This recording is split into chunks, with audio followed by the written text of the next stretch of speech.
જંગલેશ્વરનું જંગલ એ કાઢવાના કારણ કે તે કેવી પ્રવૃત્તિઓ થાય છે. કોને બચાવવા નીકળ્યા છો તમે? કેવા લોકોને બચાવવા નીકળ્યા છો? દાદાનું બુલડોઝર એ રાજ્યમાં અસામાજિક તત્વો હશે જેમને સરકારી દબાણ ખોટા ગીર્યા છે, જેના ફોજદારી ફરિયાદો પોલીસના ચોપડે હશે, એને જનતાના ભોગે એ સુખચેનથી ન રહી શકે. એમણે સરકારનું જનતાનું પાછું આપવું જ પડશે.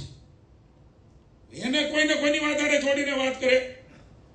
ક્યાં સામાન્ય માણસ અને ક્યાં આ સમાજને શોષિત કરતા હોય. હું બધાને નથી કહેતો, મોટા ભાગના ચોપડામાં એના નામ નીકળે.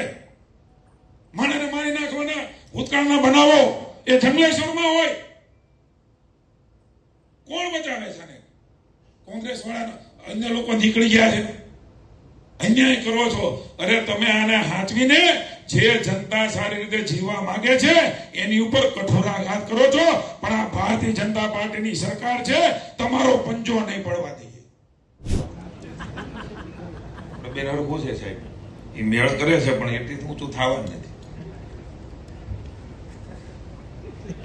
વ્યવસ્થા બધી છો કમિશનર છે તમે.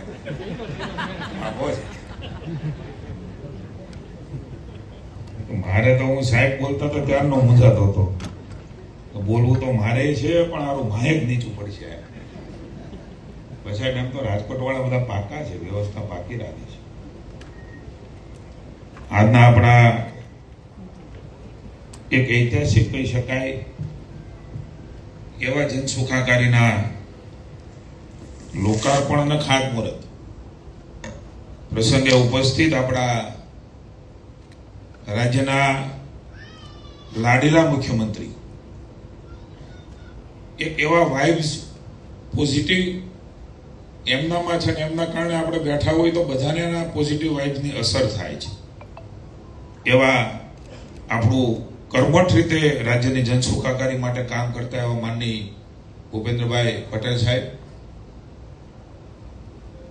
અમે બધા એમની પાસેથી શીખ્યા છીએ. એવા રાજ્યના ભારતીય જનતા પાર્ટીના આગેવાન, રાજકોટના સાંસદ, પૂર્વ અનેક જવાબદારીઓ નિભાવી છે એવા આદરણીય રૂપાલા સાહેબ, શહેરી રાજ્યમંત્રી બેન શ્રી દર્શનાબેન, હારવાર દર્શિતાબેન બોલી જાવ એટલે બે પડકે હું બોલું રાશિ એક થઈ જાય.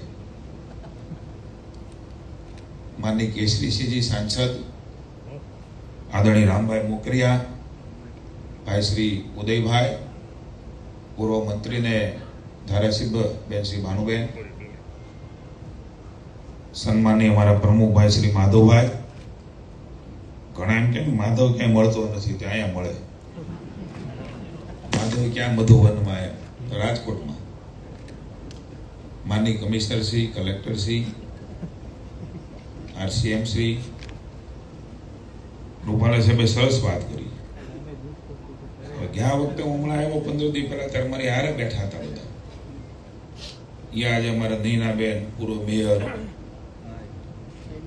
એની પડખે પૂર્વ મેયર ને અમારા પૂર્વ પ્રમુખ ભાઈ ધનસુખભાઈ, કમલેશભાઈ, પૂર્વ મેયર પ્રદીપભાઈ, પૂર્વ બધા સ્ટેન્ડિંગ કમિટીના ચેરમેન શ્રીઓ બધા દેખાઈ રહ્યા છે. આપ સૌ ઉપસ્થિત ભાઈઓ અને બહેનો, આ બધું જિંદગીમાં આવું જ હોય. ક્યારેક ઉપર બેહવું, ક્યારેક સામે બેહવું, ક્યારેક પડખે બેહવું, ક્યારેક કોકને બેહાડવા, વાત કરે. પણ મજા એ છે સાહેબ આપણી પાર્ટીની, આવી રીતે બધા બેઠા હોય ને એ પાર્ટીને ક્યારેય કોઈ નો હરાવી. એક વિચાર માટે માં ભારતી પરમ વૈભવના શિખરે પહોંચે ને આજે એનું નેતૃત્વ આપણા નરેન્દ્રભાઈ કરતા હોય.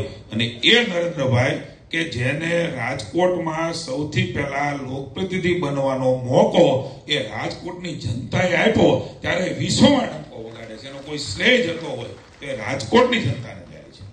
એવા રંગીલા રાજકોટની અંદર છે બધી ગયા અઠવાડિયે કે 2 અઠવાડિયા પહેલા લગભગ 500-600 કરોડના ખાતમુહૂર્તના લોકાર્પણ મુખ્યમંત્રી અમને એમ કીધું કે તમે આ રજાના દિવસો છે વિધાનસભામાં એટલે મારે પ્રભારી મંત્રી કહું છું બધા ખાતમુહૂર્ત પૂરા કરીને આવો તોય સાહેબ 700 ના કાઢ્યા બીજા. બોલો તમે નથી કેટલા આપો એ ખબર નથી. કલ્પના કરી શકીએ આપણે કોઈ એક મહાનગરની અંદર 1100 કરોડ રૂપિયાના ખાતમુહૂર્ત એ 15 દિના ગાળામાં થાય ને એને વિકાસ કહેવાય. એક ગામની અંદર 1100 કરોડ રૂપિયા. હું તો વાંચતો હતો આમાં સાહેબ, તમે નથી એટલા બધા પૈસા આપો છો અમને, આમાં બોલવું કેટલું? મને કાગળ મૂકીને જ આવ્યો. મેં કીધું આમાં કઈ બોલવા જેવું છે ને, કારણ કે કોઈ ખાંચો બાકી નથી રાખ્યો કામ કરવાનો, ઘરનું ઘર બાકી નથી રાખ્યું.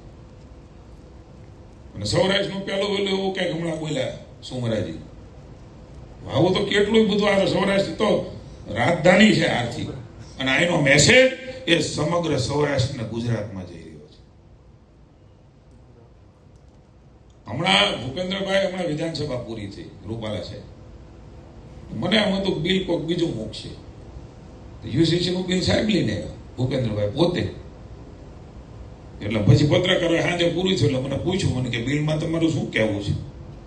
એટલે મેં કીધું આ સમાન સિવિલ કોડ છે એનું બિલ જે પારિત થયું છે, ભૂપેન્દ્રભાઈ અમારા મુખ્યમંત્રી અમારા નેતા એ રાજ્યની જનતા માટે લઈને આવ્યા છે, કે તમે એને બિલ કહેતા હશો પણ હું એમ કહું છું કે દાદાનું દિલ હતું ગુજરાતની જનતા. 52 સાલથી વર્ષોથી જેની રાહ જોતા હોઈએ આપણે, એ સમાન સિવિલ કોડ એક ઐતિહાસિક બિલ એ ભૂપેન્દ્રભાઈ મુકેન પારિત થઈને આવે એ પછીનો મોટો પ્રોગ્રામ કોઈ હોય મહાનગરનો તે રાજકોટનો છે સાહેબ. એટલે તમારું સ્વાગત કરીએ.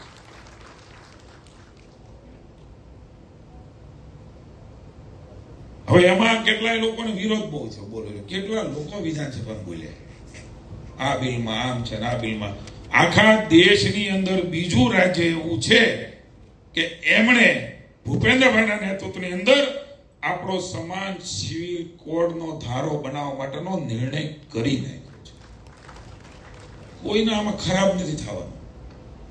લઘુમતીને ભડકાવશે, કોઈક બીજાને ભડકાવશે. આ પત્રકાર મિત્રો પાસે ઘણા અમારા વિરોધીઓ કોંગ્રેસ વાળા આવ્યા છે કે આમાં તો આમ છે.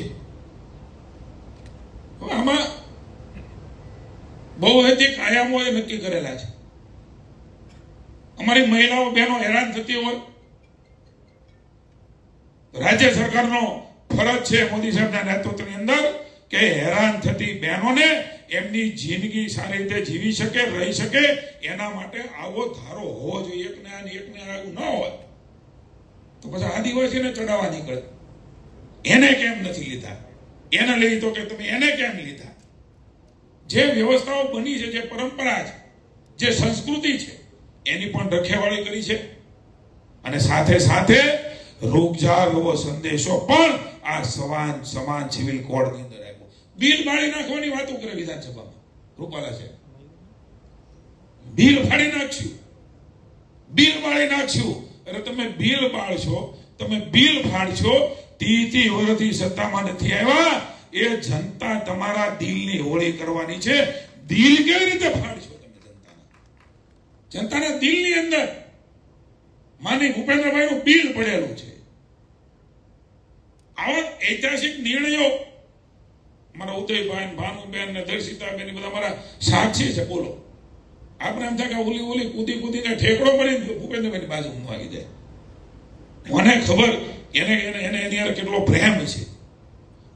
કોઈ લઘુમતીનું ખરાબ થવાનું નથી, કોઈ હિન્દુનું ખરાબ થવાનું નથી, પણ જે કાયદાઓ એ સમય પ્રમાણે દેખાતું હોય કે બરોબર નથી,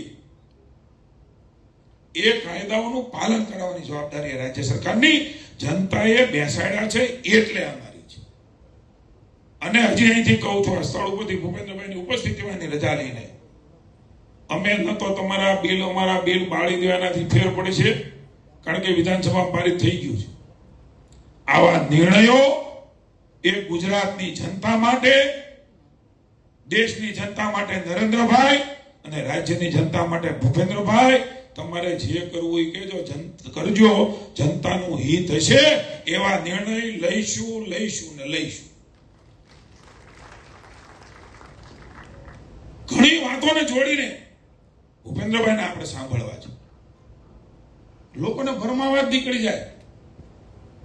રાજકોટ હોય, રાજ્ય હોય, સૌરાષ્ટ્ર હોય. હું એક સૌરાષ્ટ્રનો તો છું જ, પણ એનો પ્રભારી છું. ત્યારે તમારે ચૂંટણીના કાવા દાવા કરવા હોય એ કરજો. જંગલેશ્વરનું જંગલ એ કાઢવાના કારણ કે કેવી પ્રવૃત્તિઓ થાય છે. કોને બચાવવા નીકળ્યા છો તમે? કેવા લોકોને બચાવવા નીકળ્યા છો?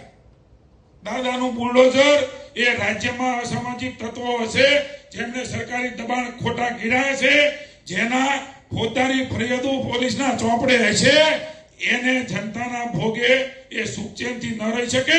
એમણે સરકારનું જનતાનું પાછું આપવું જ પડશે. એને કોઈને કોઈની વાતારે છોડીને વાત કરે. ક્યાં સામાન્ય માણસ અને ક્યાં આ સમાજને શોષિત કરતા હોય. હું બધાને નથી કહેતો, મોટા ભાગના ચોપડામાં એના નામ નીકળે. માણસને મારી નાખવાના ભૂતકાળના બનાવો એ જંગલેશ્વરમાં હોય. કોણ બચાવે છે? કોંગ્રેસ વાળા અન્ય લોકો નીકળી ગયા છે. અન્યાય કરો છો. અરે તમે આને હાચવીને જે જનતા સારી રીતે જીવવા માંગે છે એની ઉપર કઠોરાઘાત કરો છો. પણ આ ભારતીય જનતા પાર્ટીની સરકાર છે, તમારો પંજો નહીં પડવા દઈએ. સૌ સાથે મળીને. હમણાં ભૂપેન્દ્રભાઈ ઓલો હસાનધારામાં નામ બદલાયું છે, ડિસ્ટર્બ એક્ટ એવું કઈક લઈ આવ્યા. એમાં ભરમાવે. અરે ભાઈ, સંપ્રદાયના ઝઘડા ના થાય, એ બાંધે નહીં એટલે એની કલેક્ટર પાસે, ડેપ્યુટી કલેક્ટર પાસે એનઓસી લેવાની છે. પણ લઘુમતી તુષ્ટિકરણ કરીને રાજનીતિ કરવા વાળા એ 30 વર્ષથી આ કરે છે. પણ જનતા બરાબર રીતે ઓળખી છે. ભૂપેન્દ્રભાઈની હાજરીમાં કહું છું સાહેબ કે રાજકોટ શહેર અને રાજકોટ જિલ્લો આવનારી ચૂંટણીમાં ભારતીય જનતા પાર્ટીની સાથે નરેન્દ્રભાઈ મોદીની એ વિકાસ યાત્રામાં, આપની વણથંભી વિકાસ યાત્રામાં, કારણ કે દેખાઈ રહ્યું છે પરિવર્તન. સૌના જીવનની અંદર બતાવ્યું. 751 કરોડ રૂપિયાના ખાતમુહૂર્ત લોકાર્પણ. પેલા તો 50,000 રૂપિયાનું સાહેબ ગ્રાન્ટ આપતી, તમે કાગળ ધીના કરી નગારા સાથે ધારાસભ્ય અમે દવાતા. 751 એક તાળી પડી બોલ્યો, 2 વાર બોલ્યો. ક્યાં સુધી વિકાસની પેરામીટર લઈ ગયા? સેચ્યુરેશન. આપણો વૈચારિક વિકાસ કેટલો મોટો થઈ ગયો દેખાતું જ નથી. આ ભાજપે કર્યું છે, હું કર્યું કે ને. ત્યારે પત્રકાર મિત્રોને મારે કહેવું છે કે આ કર્યું છે સામાન્ય જનતાની સુખાકારી માટે, એમના રક્ષણ માટે. માની ભૂપેન્દ્રભાઈની સરકાર અવિરતપણે અડગ રીતે ન માત્ર કોર્પોરેશન, જિલ્લા પંચાયત, લખવું હોય તો લખી લેજો. જનતાના પ્રેમથી અને આશીર્વાદથી, તમારા સર્ટિફિકેટથી અમે નથી જીતવાના. અમારા હૃદયમાં અભિમાન નથી, નમ્રતા છે, ભાવ છે, કર્યું છે, લોકોને સમજાવવાના છીએ. અને એના થકી મત લઈને ભારતીય જનતા પાર્ટીનું શાસન એ કોર્પોરેશનમાં અમારી આ જે ટીમ બેઠી છે, જનતાના આશીર્વાદ લેવા જવાની છે અને મળવાના છે. એ ભીતે લખેલું સત્ય છે.